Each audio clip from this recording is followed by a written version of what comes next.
Bonjour mes amis. Beaucoup d'entrepreneurs aujourd'hui sont victimes de leurs émotions et cela les empêche d'avancer. Être un entrepreneur, ce n'est pas juste gérer un business. C'est aussi gérer son mental, son ego. C'est aussi gérer ses colères, ses doutes, même ses blessures intérieures. Généralement, mes amis, beaucoup de gens confondent le travail et leurs émotions. Alors, à un moment donné, mes amis, il faut arriver à dissocier ces deux mondes différents, mais qui se logent dans une seule même personne. Vous pouvez en avoir cette capacité si vous restez dans cette vidéo jusqu'à la fin. Maintenant, voici une analyse très claire. Aujourd'hui, je vais te montrer pourquoi plusieurs entrepreneurs deviennent victimes de leurs émotions. Voilà, je suis là avec vous, mes amis. Ne quitte pas cette vidéo si ce n'est pas encore fini. Si tu n'es pas entrepreneur, la vidéo ne t'appartient pas. Merci de nous laisser. Mais si tu es entrepreneur et tu trouves que ces conseils peuvent être utiles, si cette vidéo t'intéresse et que tu es entrepreneur, merci d'y rester et d'y mettre aussi tes commentaires et de liker même la vidéo. Parce que nous allons avoir déjà. Si, alors que cette vidéo ne t'intéresse pas, merci de nous laisser. Parce que nous ne prêchons pas dans les vies. Pourquoi plusieurs entrepreneurs deviennent victimes de leurs émotions? C'est par là que nous commençons notre vidéo, mon ami. 1. Beaucoup des entrepreneurs mélangent le business et l'affectif. Vous ne pouvez pas mélanger les affections et le travail. Vous ne pouvez pas mélanger le business et les affections. Impossible. Deux mondes logent dans une seule personne, mais alors fonctionnent différemment. Ça, vous devez comprendre à dissocier ces deux secteurs qui se trouvent en vous. Vous pouvez avoir la capacité d'être un entrepreneur. En même temps, étant qu'un entrepreneur, vous êtes une personne où vous avez des émotions, vous avez des réactions, vous avez des sentiments. Mais vous devez arriver à dissocier ces deux mondes qui se trouvent en vous. Alors, le monde affectif, ce n'est pas 100% pour un entrepreneur. Exemple, tu veux faire plaisir à tout le monde. Tu veux que tout le monde sourie quand tu es là. Tu ne veux pas décevoir les autres. Tu ne peux pas dire non aux autres. Malheureusement, ça ne se passe pas comme ça. Exemple, tu veux faire plaisir à tout le monde. Tu n'oses pas dire non. Tu arrives à engager un ami incapable. Tu ne sais rien faire. Alors, tu bloques ton entreprise par peur de dire non, par peur de décevoir les gens. Alors, ton entreprise n'évoluera jamais. Tu n'avanceras jamais. Deuxième des choses, ce sont des gens qui prennent les critiques comme des attaques. Un entrepreneur doit être prêt de recevoir des critiques qui viennent de partout. Le critique te permettra à évoluer, à grandir. Sans critique, on ne peut pas grandir. Alors, si vous considérez les critiques comme des attaques, alors l'entrepreneuriat ne vous appartient pas. Exemple, si un client se plaint d'un service que tu n'as pas bien rendu, ce que tu dois faire, c'est de faire de mea culpa. Cherche à apprendre. Un collègue qui te dit tu travailles mal, tu t'effondres directement, tu te mets en pleurs ou tu t'énerves. L'entrepreneuriat, ce n'est pas fait pour toi. Parce que l'entrepreneur doit premièrement être prêt d'accepter les coups, les critiques. Et dans les critiques et dans tes erreurs, c'est par là que tu vas apprendre. Alors, conséquence, tu réagis vite émotionnellement au lieu de s'adapter stratégiquement pour apprendre et à devenir grand.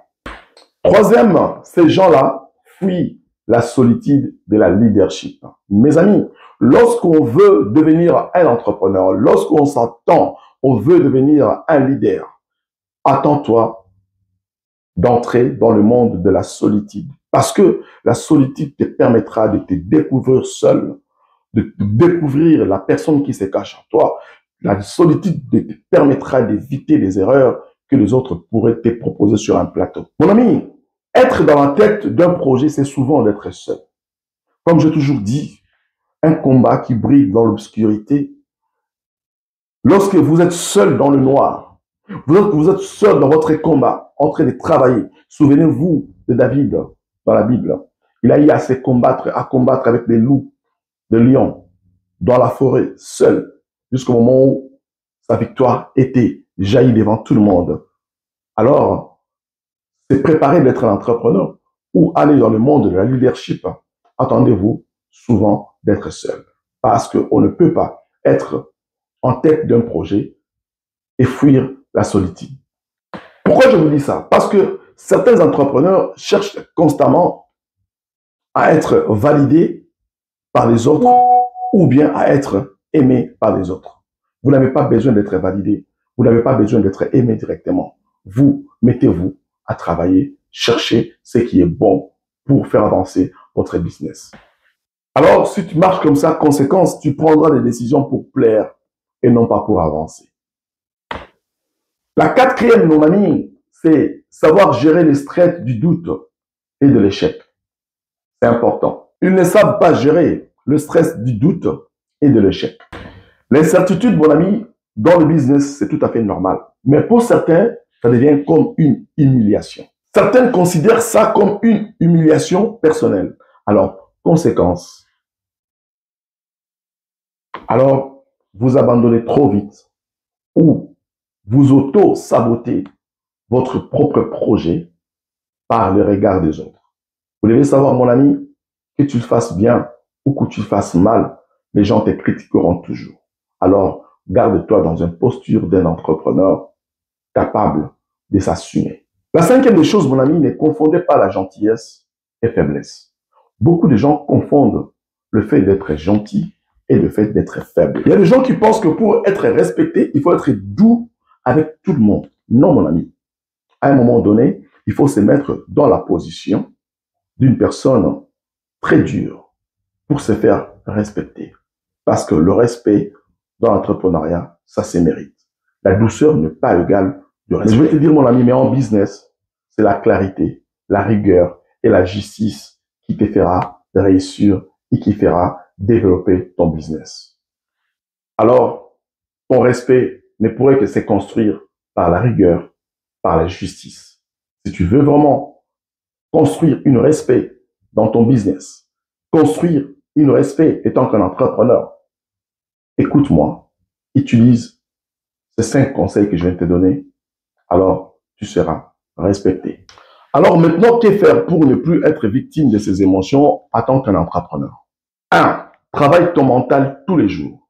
Fais beaucoup de lectures, la prière, la concentration et beaucoup du sport surtout. Ça te permettra de travailler ton mental. Et 2. Pose des règles et respecte-le toi-même d'abord avant de le faire obliger aux autres personnes. Parce que la discipline commence par toi.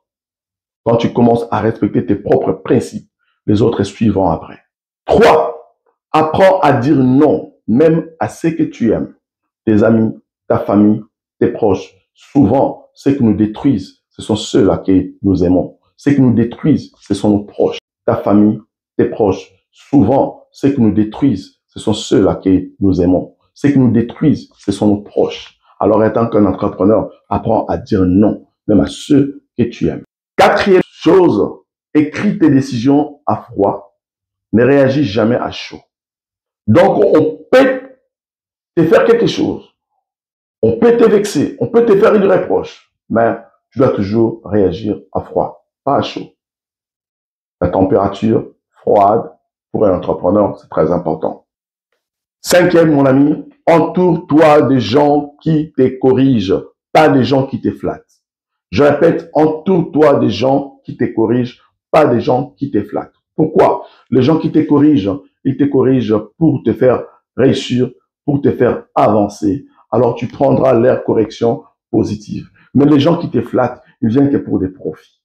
Toi qui m'as suivi, si cette vidéo t'a plu, merci de mettre un commentaire et de liker pour nous permettre à développer encore, à vous apporter plusieurs stratégies étant encore des entrepreneurs. À très bientôt.